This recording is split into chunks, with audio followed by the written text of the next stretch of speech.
Well,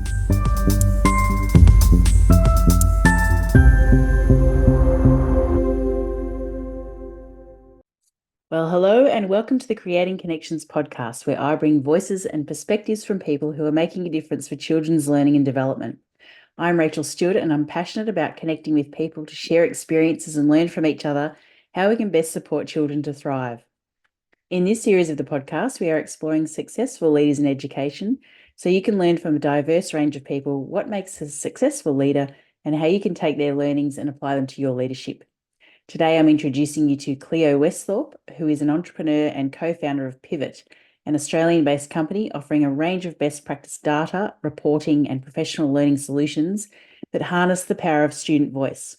Cleo is also the co-founder of the Inclusive School, a Melbourne-based consultancy and team of experts passionate about inclusive education approaches in schools to support all learners. In this episode, Cleo and I will explore her work in further detail, and you'll learn more about her passion for working with students, teachers, and principals to foster inclusive classrooms and schools where all voices are heard, amplified, and embraced.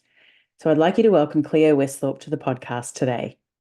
So I'd like to officially welcome you to the Creating Connections podcast. It's great to have you here. I introduced you at the start of this video before you came on as an entrepreneur, a passionate entrepreneur like myself. And I think that's probably why we've connected, and we've both got a passion for education and supporting children. So I guess to start with, I'd love to hear how it all began for you and where that drive and passion comes from. And so perhaps you can start by sharing, I guess, how you got into education to start with, and then what led you into becoming an entrepreneur. Yeah, great. Well, it's a long and, very varied journey, I think, in how I came to, first of all, be in the classroom in a school setting and then sort of moved into the world of ed tech entrepreneurship.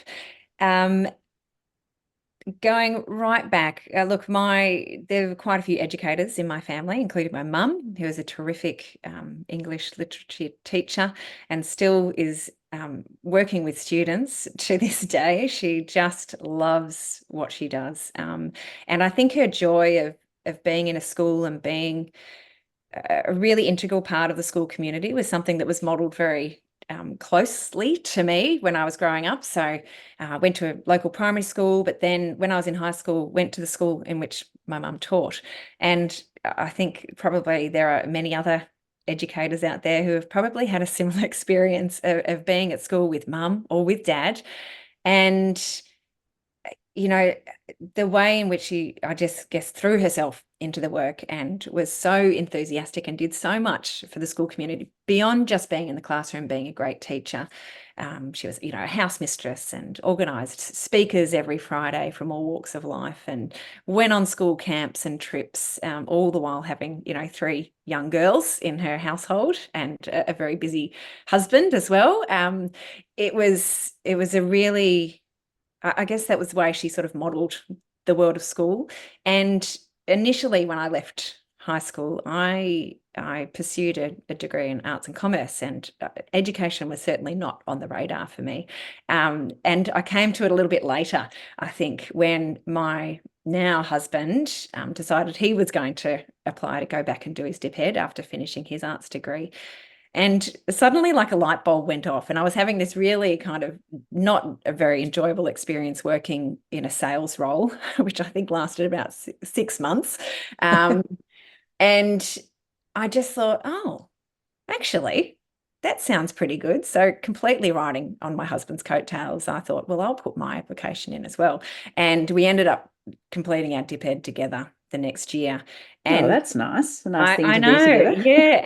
And I actually knew probably from the day of the first day of my placement, when I walked into the school, and I just felt completely at home. And I thought, I've been denying this kind of, I guess, career path to myself for a while. And it was just really lovely and joyful to sort of be back in a school.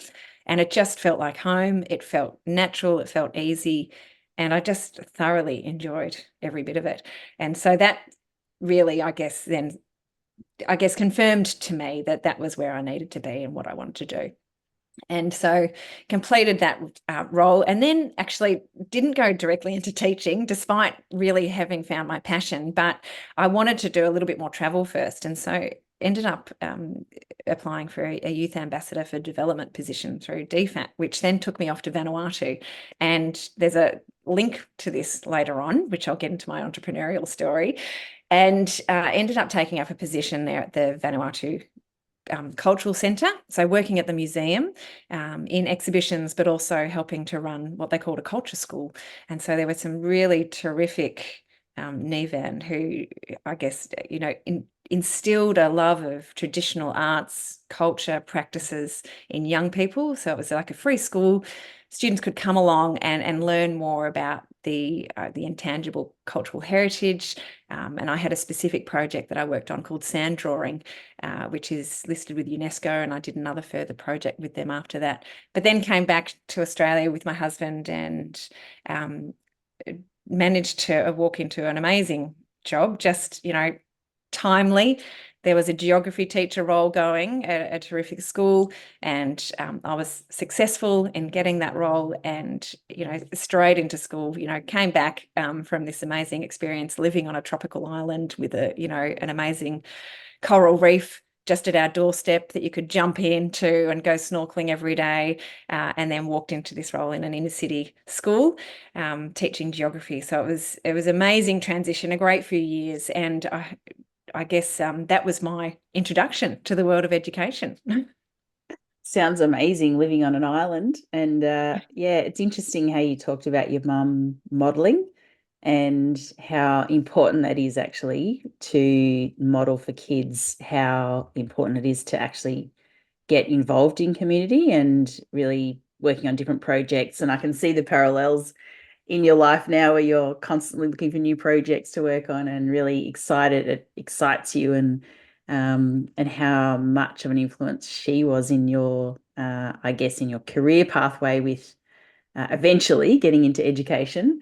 Yeah, it's interesting you said you're in denial because you don't necessarily want to be like your mum, but you just can't help picking up all those little qualities that they have and taking them on board. But it sounds really interesting, that role that you had in Vanuatu as well, in terms of where that sort of has taken you now, and working with kids. And I'd like to hear a little bit more about what you touched on around feeling comfortable when you first walked into the education space. Like what do you think helped you feel that way? Like what is it about teaching children that really helps or makes you feel really comfortable?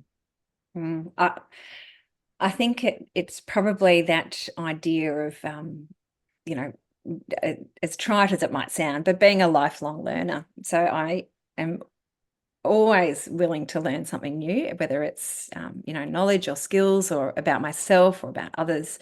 I think that that openness and that curiosity, it's very much in play in a classroom. You're helping to guide or to lead or to follow. Sometimes a learner is in front of you as they have this kind of journey of discovery, and particularly probably in that realm of geography. I think you can use so many different hooks to bring new ideas and new knowledge into the learning experience.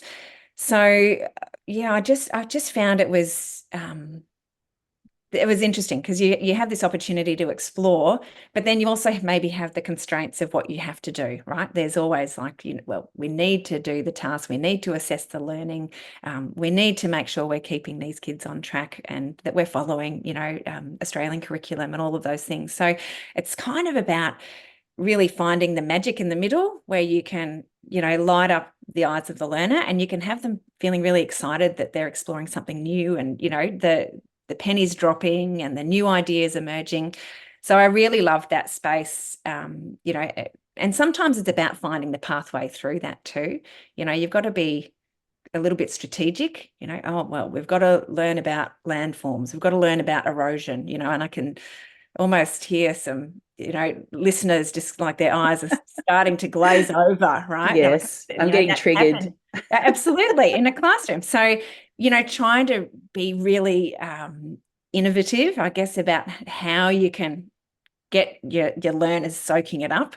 I think that I really enjoyed that challenge, and led to a lot of, late nights and long school holidays designing new curriculum and lessons. Like, oh, this is going to really get them in. Like, they're going to love erosion after this. So, I found that really stimulating, and and because I also probably go down a lot of rabbit holes, looking at different things and reading books and, finding the right video that's really going to switch those year eights on, those kind of things really, I found that really energizing. And so I've always enjoyed, what is it that's going to help somebody make the connection with what they need to know, what they need to learn. And sometimes they don't need to know or learn it, and trying to sort of pull those pieces together for them was really, part of that joy, I guess, that I found in the school environment.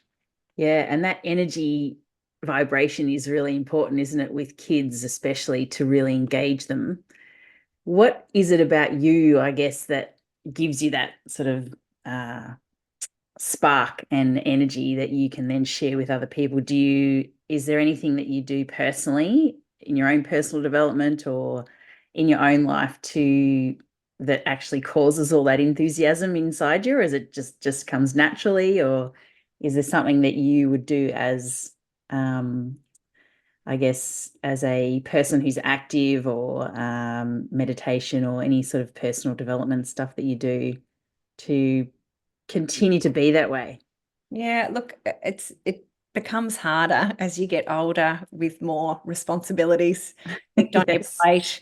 Family, whether it's children or parents or sibling, whatever it is, all of those things, they do kind of squeeze out a little bit of the practices that you might have earlier on in life. Obviously I'd probably cite travel as being a big one for me, and squeezing in a lot of travel. At every uni break, I was, booking that ticket and heading off to some far-flung place in Asia, or, every holiday was utilized, and I'd work 3 jobs while doing my semesters just so I could save up enough cash to get out there and see the world. And so that was really important in the early days. And then it's become a little bit more, closer to home. So I guess um, there are things that I have in my day which help to keep me, just on the level, I guess, as we'd say for our young people, staying regulated.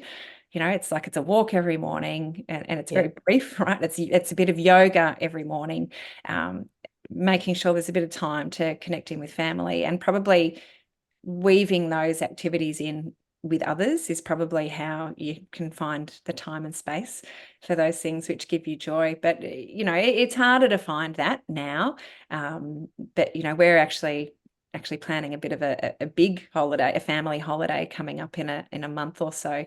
And so that will be the first big trip in my children's lives, and certainly over a decade for us. So that we're really excited about that. And it's a bit nerve-wracking. I can see my children are a bit nervous about that, but I'm hoping that once we get over there and we start to get into the rhythm of travel and exploring and experiencing new things, that they'll start to see how it really does, it really does broaden the mind, and it helps you to make connections about what's happening in the world around you, both at Yeah. home, but also, the experience of seeing how everyone else lives in their lives. So that's really important, I think. So I'm really excited about having that experience with my kids this time around. Yeah.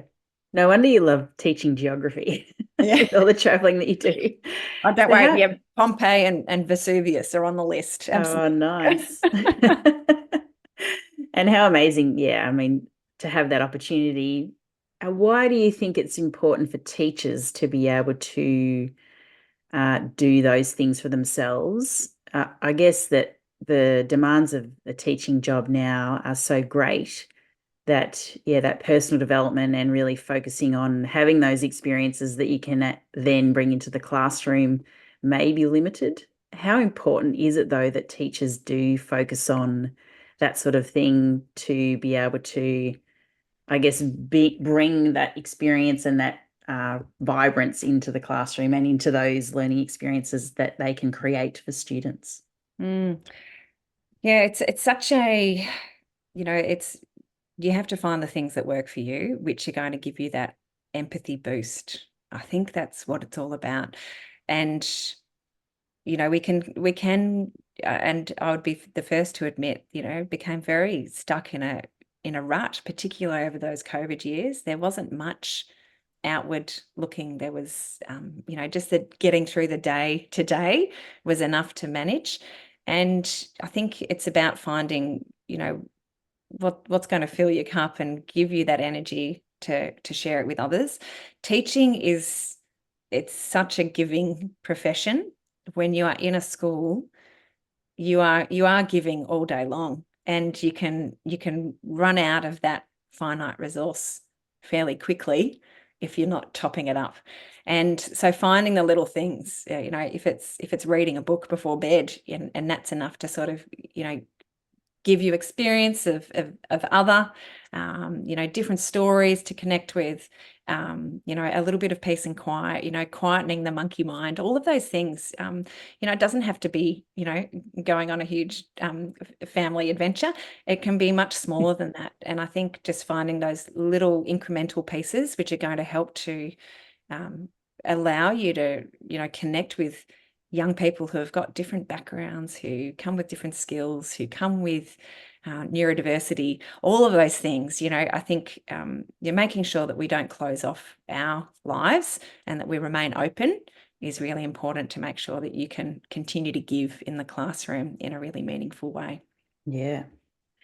So that sort of leads me to ask you about your work in schools around student voice and enabling student voice. And can you share how you moved into the world of pivot and Mm. what that looks like, and how you actually work with schools to improve student wellbeing, particularly around student voice and their safety, and really hearing what they have to say about their learning experiences at school?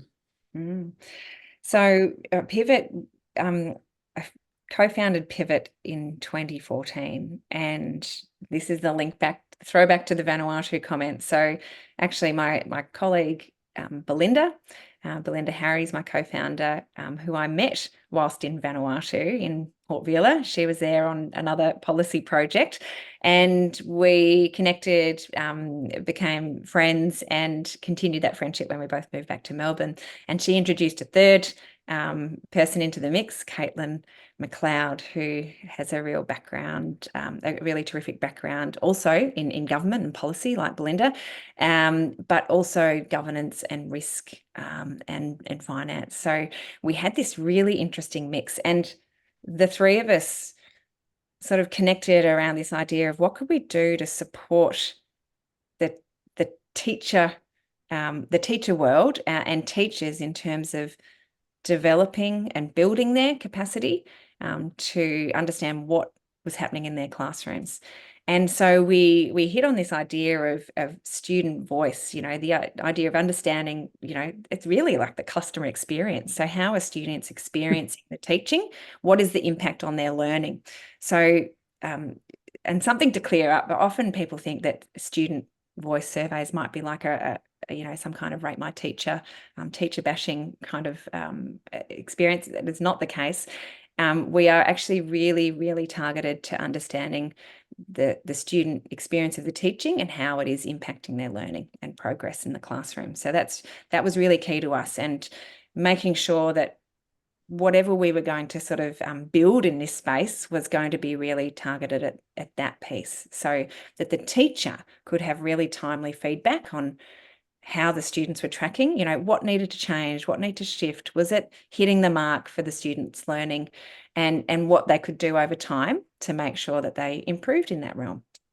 And of course, all of our results are still confidential to the individual teacher, but we also provide feedback at the school level. So there's some kind of aggregate data reporting and insights, and terrific dashboards that not only the teacher can access to get resources and next steps and understand that sort of arc of change that they can enact in their classroom, but also for school leaders. So it's become a really powerful tool for principals, leaders of schools, people in those systems and executive roles, to harness and understand what's happening to support teacher professional growth, to support overarching, overall school improvement, and to understand the student experience. So we started with that survey around teaching practice, but then in 2019, so prior to COVID, we were already developing a student survey, which we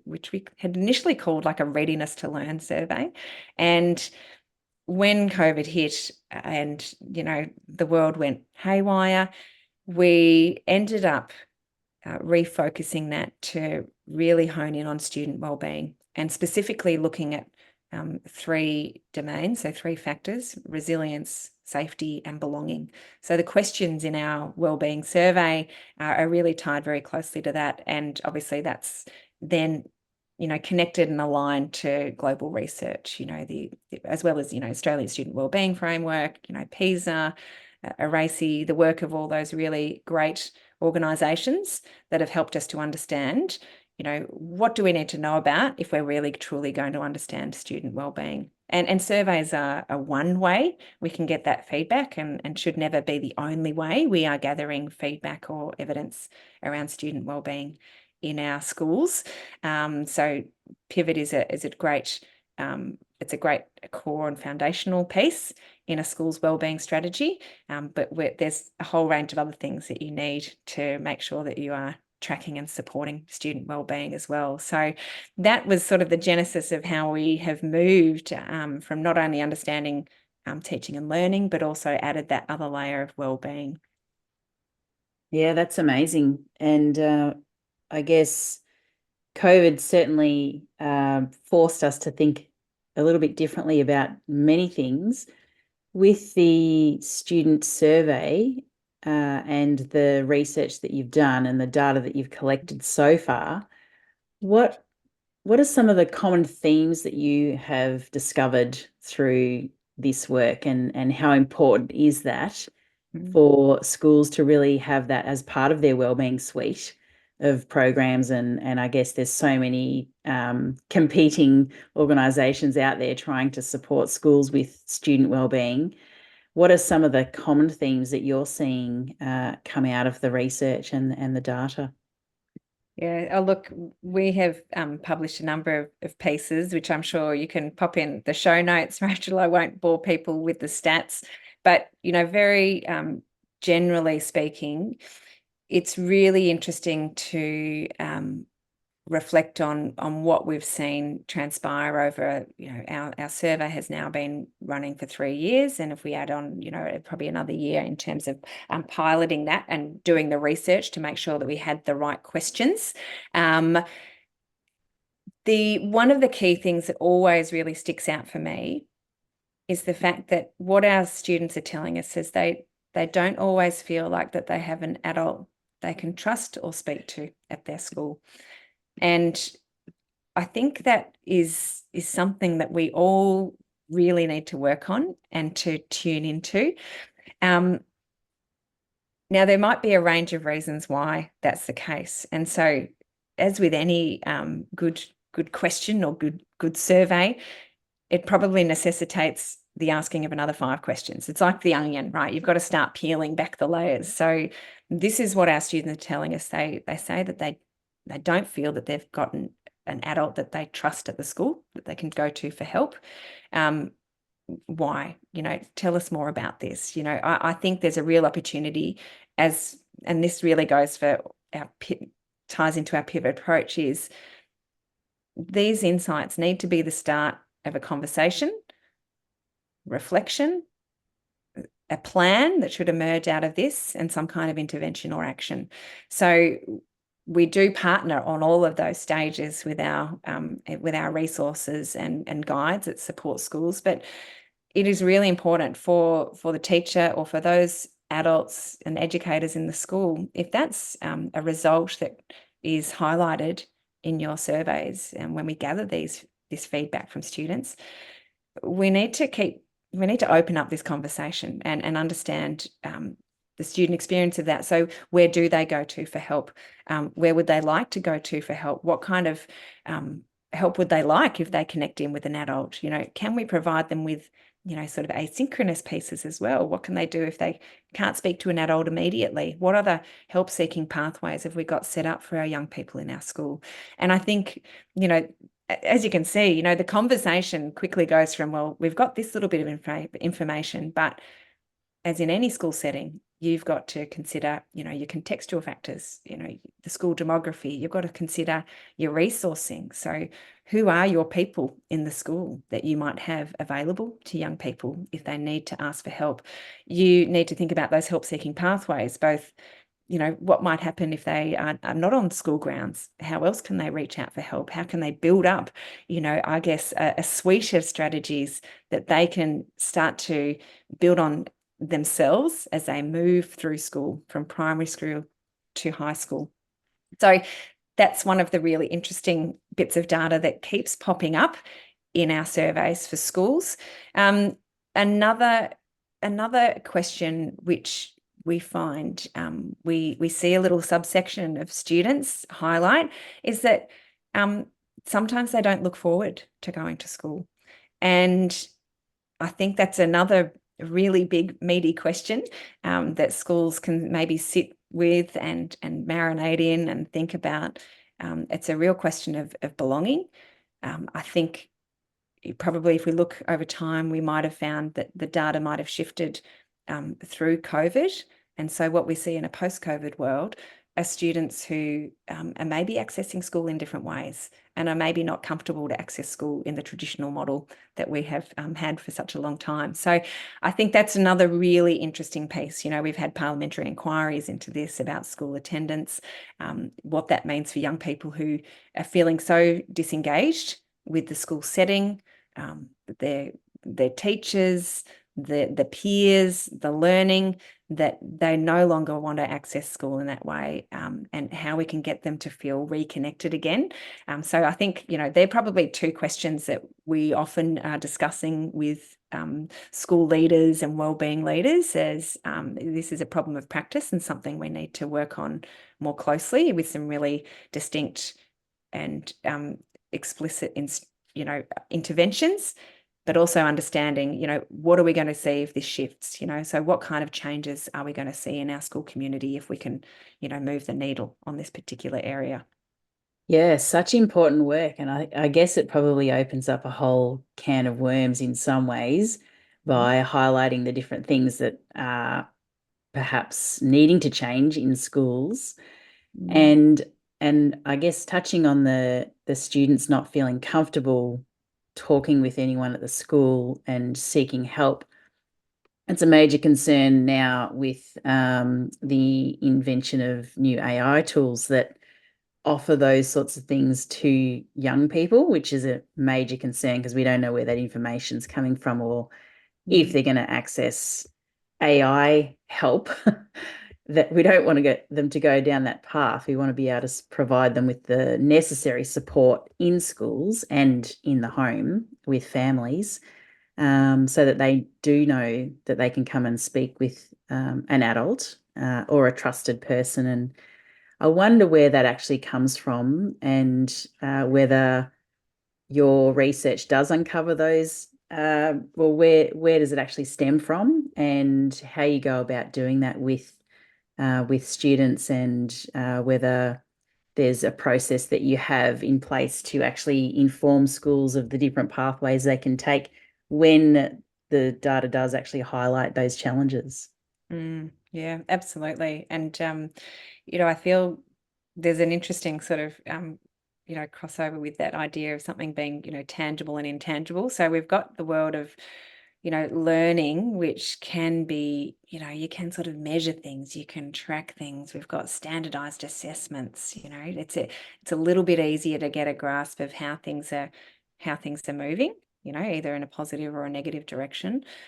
Wellbeing, absolutely a bit more intangible. It's being cued in to young people in our care as well. It's just when they come into the classroom of a morning, and you can sense, you can see there's all of those other pieces of the puzzle that come together for an educator when something might not be 100%, something might not quite be right. And so it's all those other clues that are very, very important in that assessment of well-being, individual well-being, but also, for cohorts, friendships and peers and those relationships and managing that. There's lots of different levels, I guess, and tiers of support that you might be able to put into place. And it's a very, it's a big job. It's a big task for us as educators, particularly when, as we mentioned earlier, Rachel, we need to make sure that we're making time and space for our own well-being as well. Yeah. The old adage of, put your oxygen mask on first so that you can care for others. It is really important. You've got to make sure that you've got enough fuel in the tank to be able to connect with and support others. Yeah.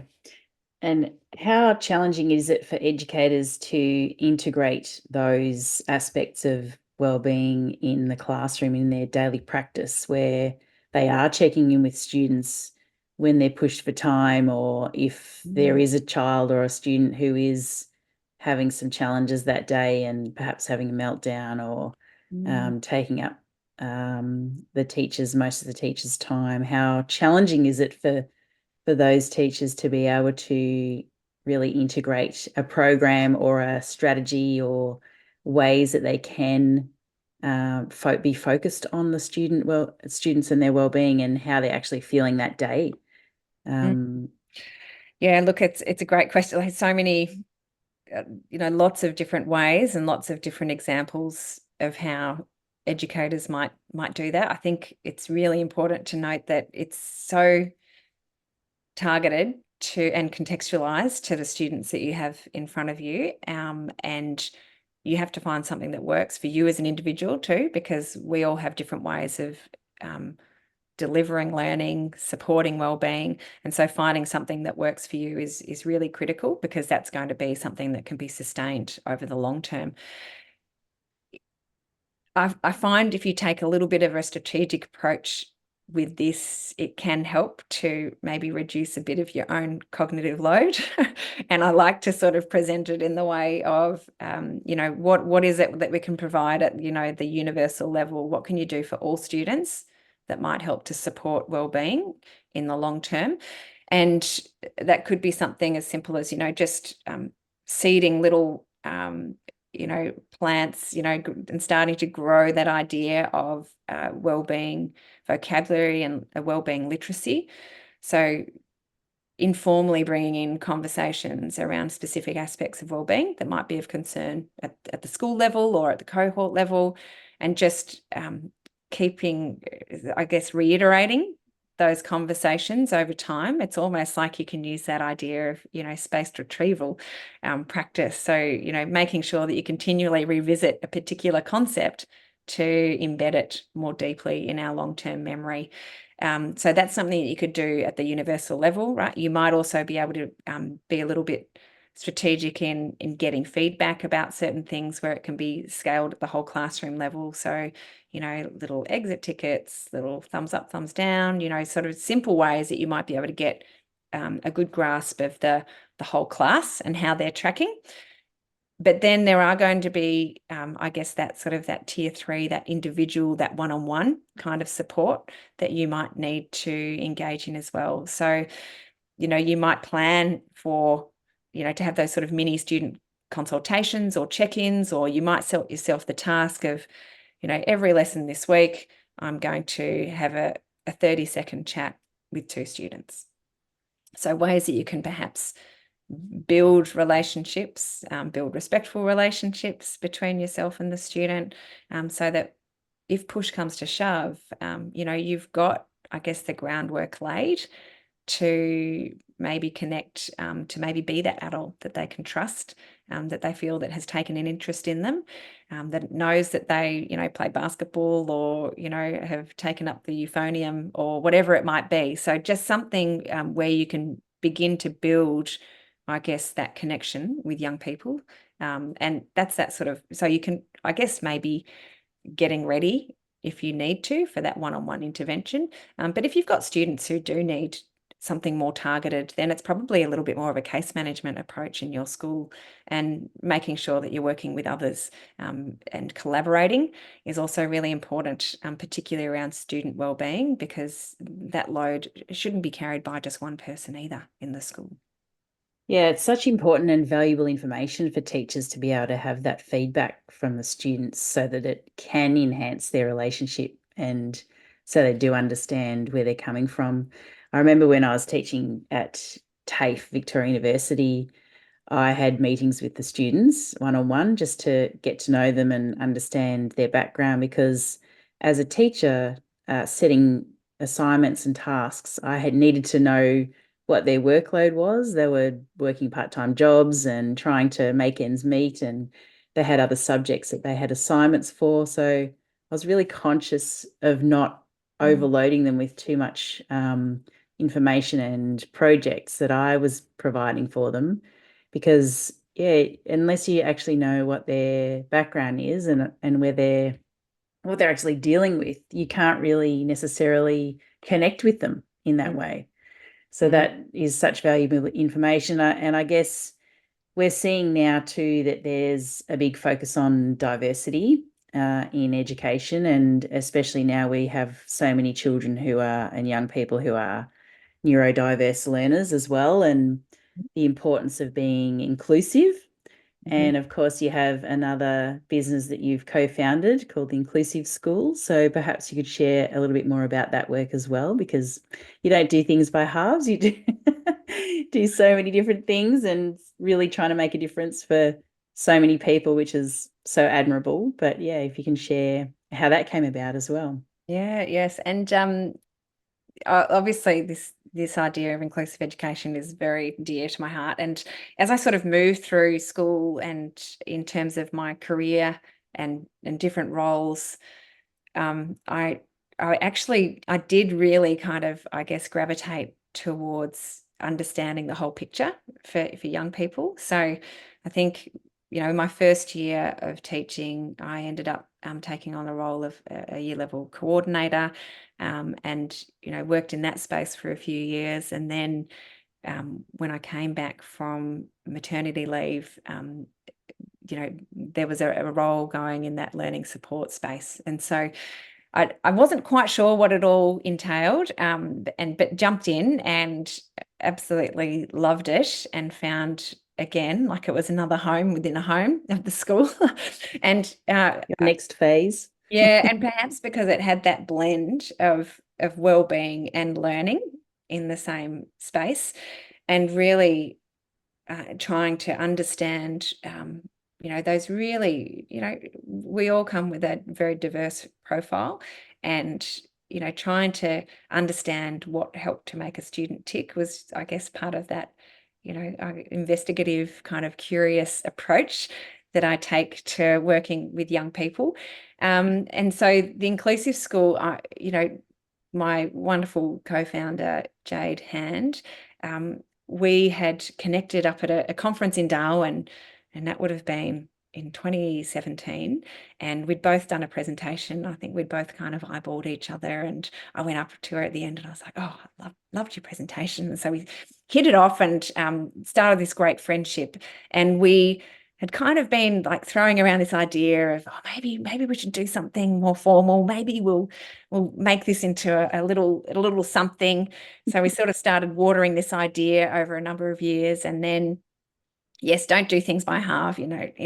Out of COVID and working in a school, and just generally, lockdown. Obviously, I don't know how many ideas were thriving, but I was really excited to, we launched the Inclusive School, and what we really are trying to achieve is shifting schools into a more inclusive space. And we're all at different stages, and there are so many different stakeholders in a school when it comes to being inclusive in our practices, in our approach, in our mindset.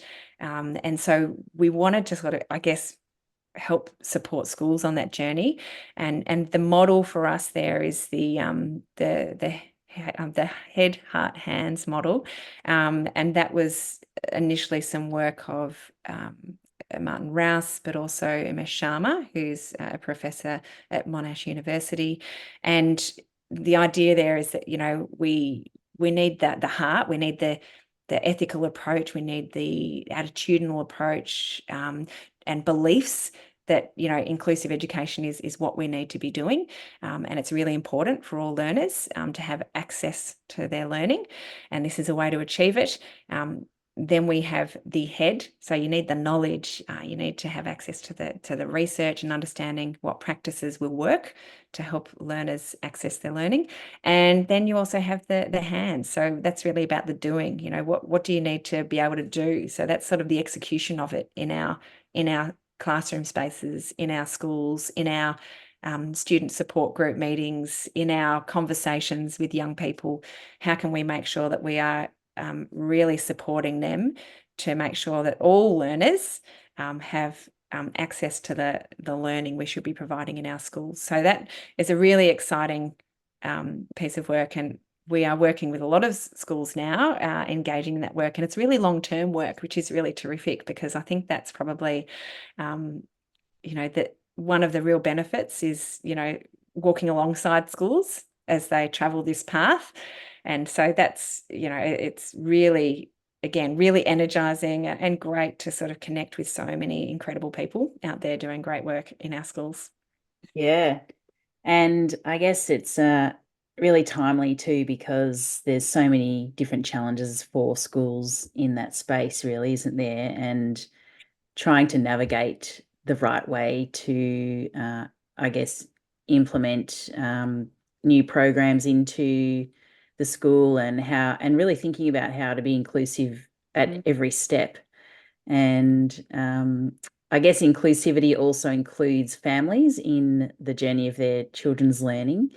So what sort of work have you done around family engagement in both in wellbeing and also in diverse learning environments as well, and how are you actually including families in the process? Oh, that is a great question, and very much your wheelhouse, Rachel. So I'm probably not going to tell you anything you don't already know and do. It's not for me, it's for our audience. Look, again, I think a lot of this comes down to relationships. And if you are having conversations with parents about maybe that their little person is struggling, is not able to gel with what's happening in the classroom, they're not progressing as we might expect, that can be really, really challenging and sometimes heartbreaking for parents. There can be a lot of grief involved if you're working alongside parents and they are navigating a space in which they don't have any experience, they've never had any exposure, they don't have access to the research or experts or know where to go to find out more information, because there's a lot of misinformation as well. When you go down sort of the the internet search path, you need to make sure that you are going to the right sources for valid evidence-based research to help support a journey for a young person who might not learn the same as many others in their classroom. But I think the key for working with parents is really that openness. It's about being willing to have those discussions, being willing to help them find out more information, and connecting them with others. Because often with a young person who might be, there might be some diverse learning, it might be really important to begin to connect that family with perhaps some other experts in the field as well, and they probably exist outside the school. So it might be, a psychologist, might be other allied health professionals, occupational therapists. There are so many individuals who have great expertise at various aspects of supporting young people, and so working out how you can help them to find their team of champions who are going to maybe help them in the short term, but can sometimes be the long term as well. It can sometimes be about equipping that family with a range of supports that are going to see them right through the foundation through to year 12 and beyond. Um, it's also really important to have some honesty with parents in those conversations, and that can be really difficult, but sometimes information needs to be transferred, and that can be done in a really kind and supportive way.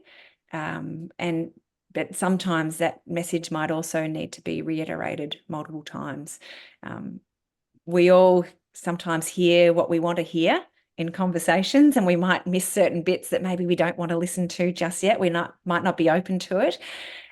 So making sure you've got that regular, honest, and transparent communication with parents is really important. And I think in the long run, that's the kind thing to do, to make sure that we can be really honest about how our young people are tracking. And that doesn't mean that we can't, find new and novel ways to support our young people. And you've mentioned AI, Rachel. I think Mm. a world of assistive technology is just going ahead in leaps and bounds. And I think sometimes schools are a little bit left behind. They're not quite exploring the many innovative ways that we can support diverse learners to make sure that Yes. they still access the learning. And again, like that's a little bit down to workload and having an expert in the space who can maybe point you in the right direction. And, teachers don't have lots and lots of time to go exploring that for maybe just one student in their class. But sometimes that assistive technology can actually benefit multiple learners in the class, can sometimes be all learners in the class, so we can think about making maybe an individual intervention. Maybe that could actually support all of the young people in front of you as well. So, again, being open to new ways of doing things is really important. So I guess, just to recap, it's important to be kind, it's important to be honest, and it's important to also, be that wraparound and maybe sometimes the coordinator of that support, so that you can help families, build their capacity to support their young person. Yeah, it's really about having that, like you said, that wraparound team approach, I guess, around children and making sure that they do have the necessary supports that they require to be able to actually thrive in their learning, but also just in terms of their own sense of well-being, their sense of belonging, and especially children who have diverse learning needs, that they don't feel isolated and Oh, that obviously can impact their mental health and well-being as well. yeah, 100%. And I think it's a really important point. We just talked about the family, but what are we doing for the young person in this situation? And, helping them to understand in an appropriate way what they need to learn best, what they can do themselves, and what maybe they need others to do, and maybe the balance shifts over time as they develop and mature and change. But yeah, equipping that young person with strategies that they can start to build and, to have in their own toolkit. Oh, that is like, very, very core to what we love at both the inclusive school and also at Pivot. We want to build the capacity of our young people to take charge of their learning and their well-being and what they need. And so that is really important to bring them into the conversation too. And that might be with the family, it might be regular check-ins in the classroom, or with individual sort of specialists within your school. Having those conversations, helping them understand what they can do, is really important, and it builds agency, and that's what we really want in our young people. Yeah, it seems to be happening a lot more now where there's a lot of external agencies, psychologists and speech therapists and occupational therapists working with children. And does inclusive school coordinate that team approach, or is that up to the school to be able to make sure that each of the parties that are surrounding children are connecting and communicating and making sure Mm. everyone's on the same page? Yeah, look, I think our vision really is to help support schools to have a sustainable model that's going to work for them. And so um, we work and coach and help to, map out the processes, the pathways, even down to like templates and things like that to help make sure that we're in the important work around inclusion. We're not busy, adding multiple, notes onto our school management systems. Actually, what's more important is that we see those conversations happening with families and with young people about what's going to work best, regular check-ins, work in the classroom is happening. So are we making sure those adjustments are in place? What is the impact of those adjustments? How are they benefiting the young person? So we're really keen to make sure that schools can, build all of that internally, and that it can be running for the long term, and they can also continue to reevaluate whether or not it's working, what needs to be changed, so that we've got the most effective system in place to support young people. Yeah. And of course, you're also involved in doing some research and working through new ways of, I guess, enhancing the work that you're doing for schools by partnering up with universities and other organisations to explore particularly areas such as bullying.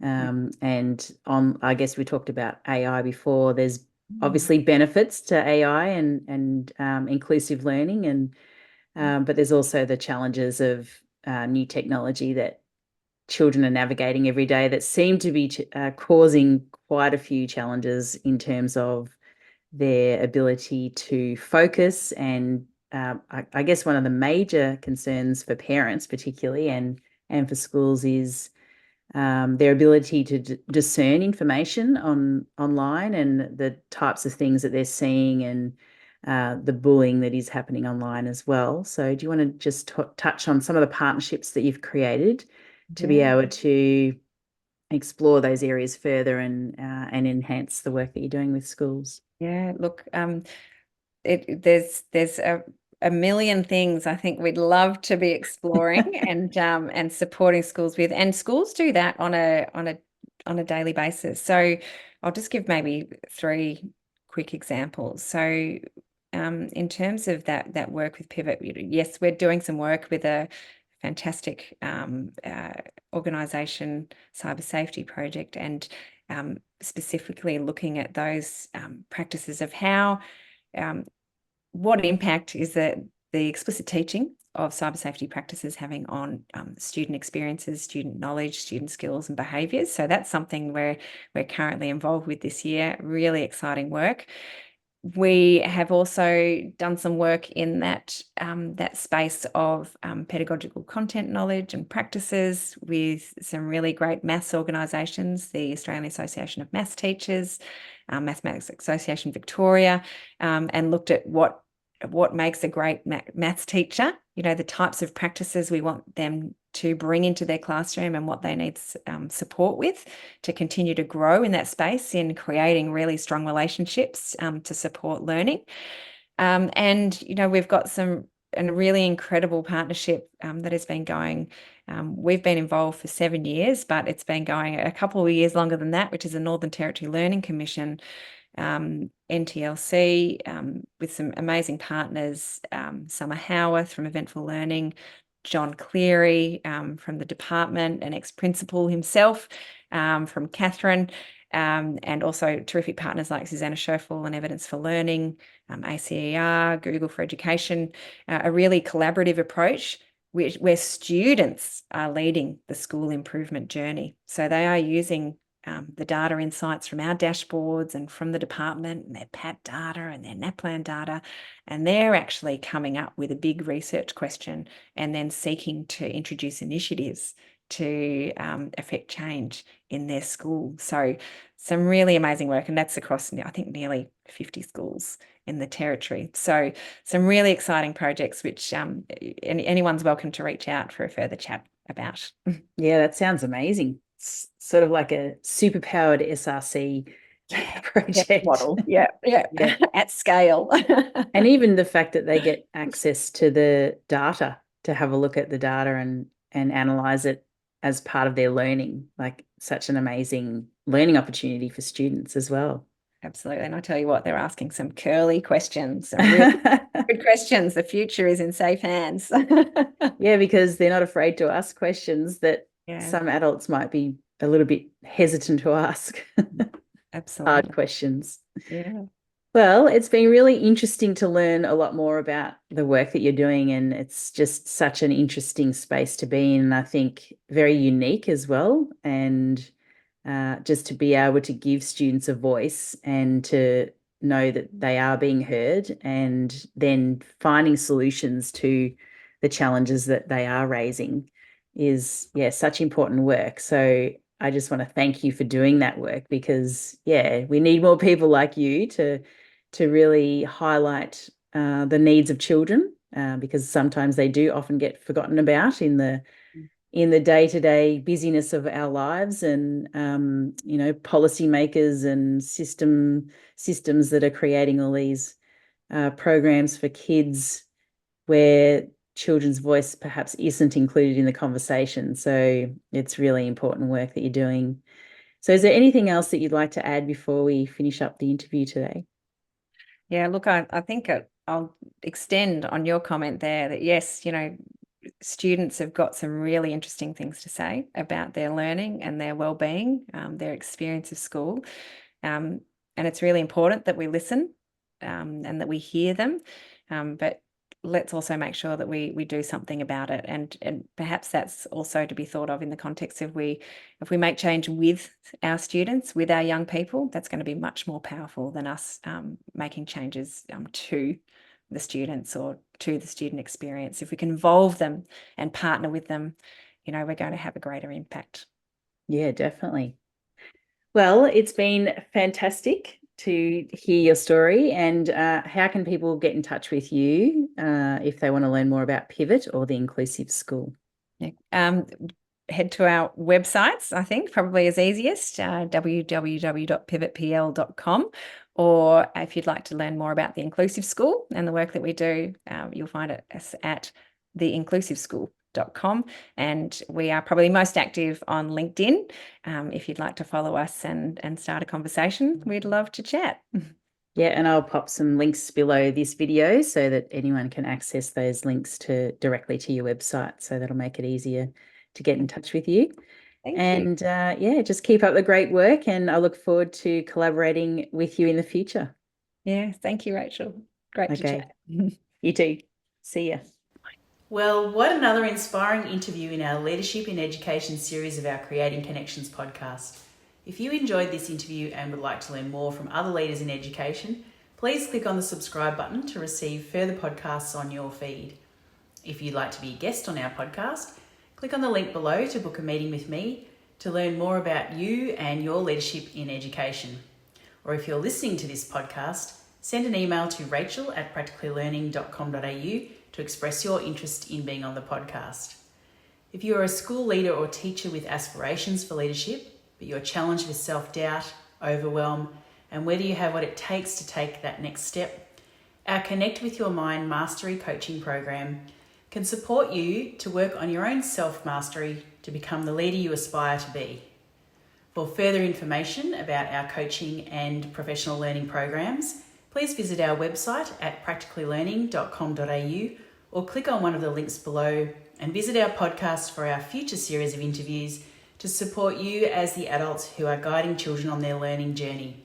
I do hope you enjoy the rest of our episodes on our Creating Connections podcast, and I hope to meet you soon.